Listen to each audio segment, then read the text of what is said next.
I didn't get this variation which you said. Okay, for computers, this stuff is a bit easier. Let's see. Yes, this unusual combination by Magnus Carlsen has international master Sagar Shah, chess base India, baffled.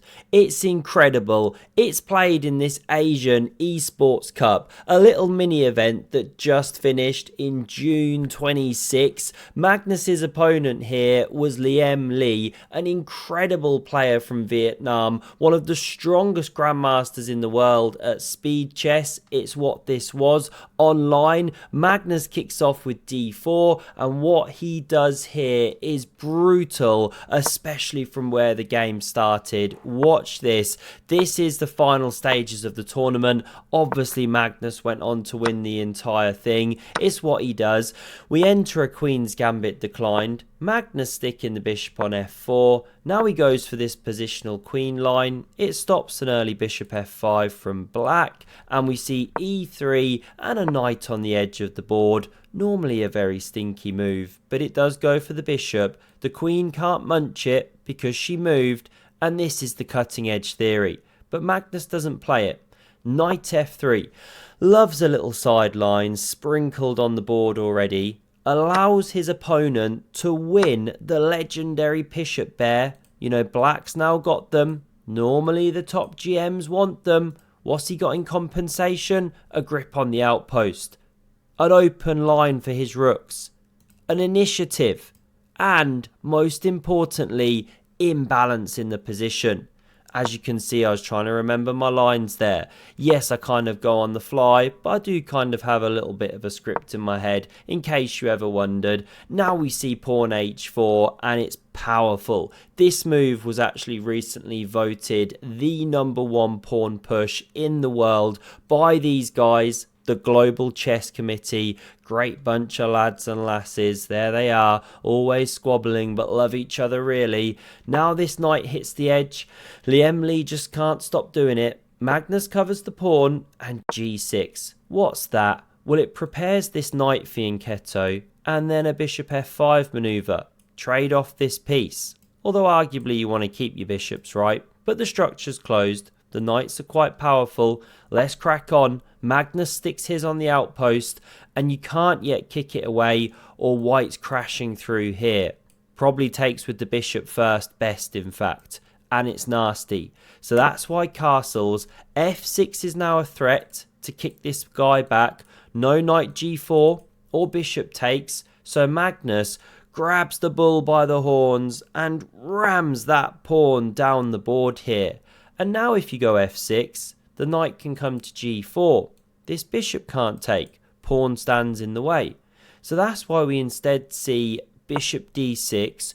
Good developing move. Attacks the knight. Opens the queen to develop. Magnus responds with castle queenside. And queen f6 is on the board. The game's hotting up. Magnus's best here is the very double-edged g4. Aggressive, but gives a monster square. However, Magnus Blunderson plays queen d2. Now there's me saying it's absolute Magnus magic, and it is, but not this bit. He goes wrong. Bishop takes on f5 is now played, and black wins a clean pawn. Magnus is worse. Watch how he turns this around. It's nuts. Now what does he play? He plays bishop takes, and this is what he's banking on from afar. If black takes here, not played, then there's g4 supported by the knight. You hit 2 bits, queen goes, and you win a knight, but no siree. This is a cold shower, because now when you take the queen, bishop f4's supported by the knight, wins back the queen, and it's black in this position winning. Pawn to the good, I think, if I've counted right, and just a dominant position. So, that isn't working after queen takes, but Liem doesn't play it. He plays bishop takes on e5, and it shows how bad Magnus's move was. This is also winning for black, or very much better, let's say. Now if queen takes here, no, whose move is it, sorry, getting completely mixed up. It's white to move. If takes here rather, then queen takes here. No issues for black. g4 is met by queen takes. Let's run back, because Magnus didn't go for that. He retreated his bishop, and therefore this guy's forced to retreat, does so, and now you take on h5. Saddle black with a structure that only a mother could love. Hit the open file. Magnus is a clean pawn down. Yes, there's an open king. Shouldn't be enough here. He's holding on. He's playing king b1. Keep Lord hands fine, gold happy. There he is. Disgruntled as ever. We love him. Rook e6 prepares to double. a3 king safety.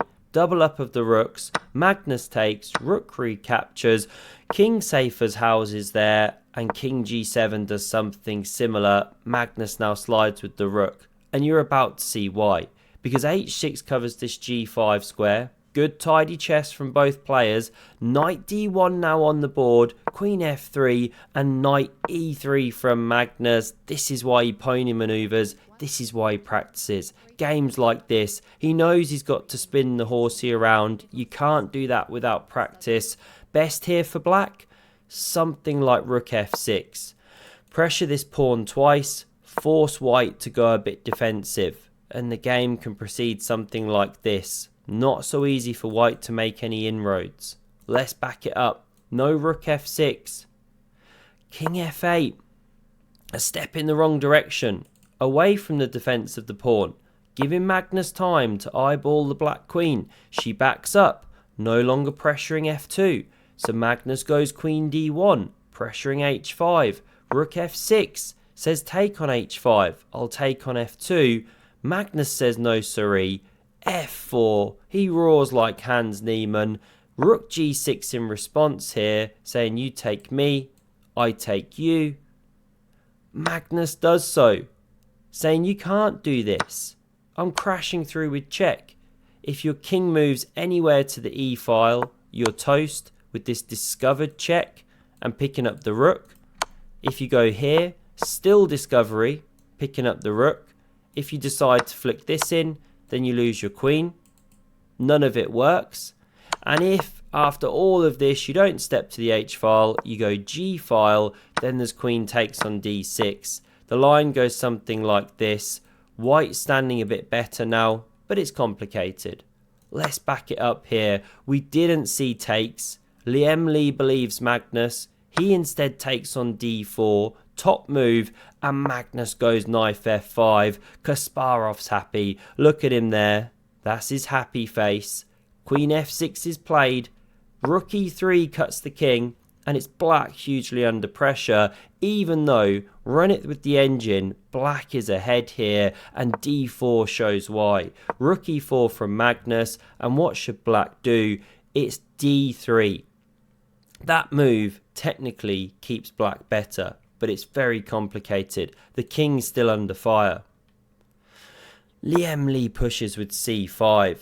And this game is just incredible. After pawn g4, d3, it's hotting up. It's move 35, wackiness, wildness. I meant to mention Lotus Chess earlier, completely forgot. If you don't want such wacky openings, by the way, and you want to actually know your openings properly, inside out, check out Lotus Chess. It's just incredible. And it does the end game as well. Play those end games like Magnus, pick up the half points, save the half points, convert into a half to a win. You get the idea. It really is incredible. The link's down below. Check it out in the description. I'm a terrible person for advertising it, as you can tell. I completely forgot to, but I really do love it. Use it most days.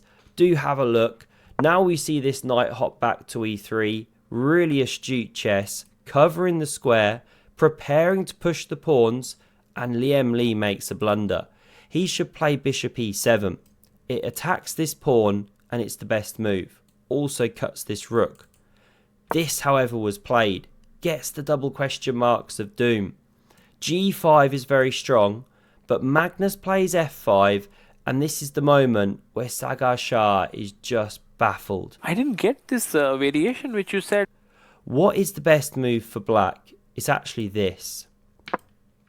Distracts the knight, then drop back the rook, then when the knight re-enters the game, hit this pawn with the bishop from g3.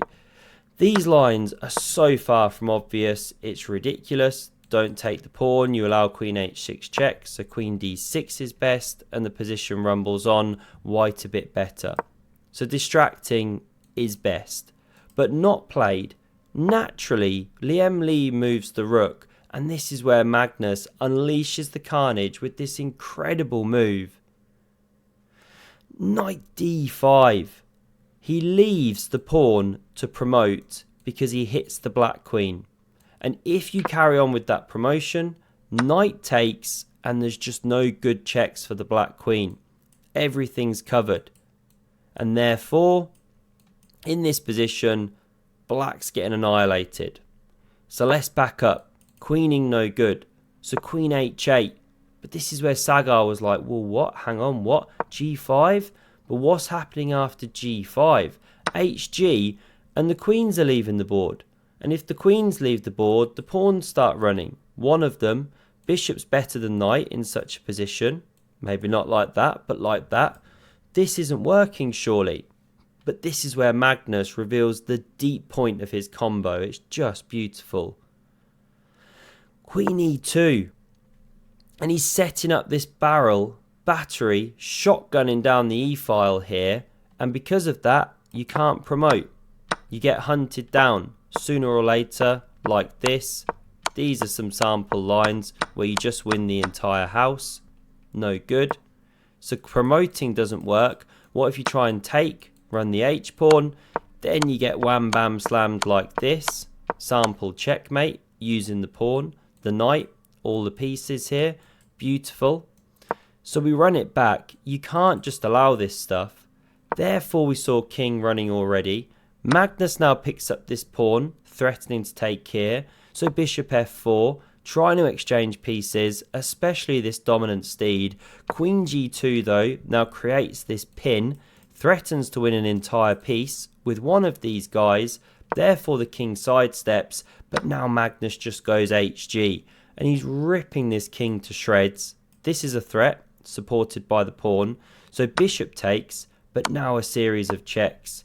Rook h4, or just one check rather, not a series, but a series of threats, let's say. Queen covering here. f6 might look tempting, but not the best. This is absolutely clinical. You keep up the pressure here, and you leave this knight open for the knight to hop to. How to fight against it? Liam tries queen g5, Magnus checks, king h8 played, and rook g4 brutally ends the game on move 48. There's just nothing. If you move your queen anywhere remotely sensible, this is not just a check, but a mate, an Arabian one I think they call it. If you take the knight, try and kamikaze, no good. Only holds it off for about 2 seconds and you still get killed. Incredible outplay of the opponent, down a pawn, then just crushing the guy. What a combo to finish. Hope you loved this one as much as I did. Thanks a lot for watching. Do check out Lotus Chess and the video on screen if you want to see another incredible Magnus game. Cheers.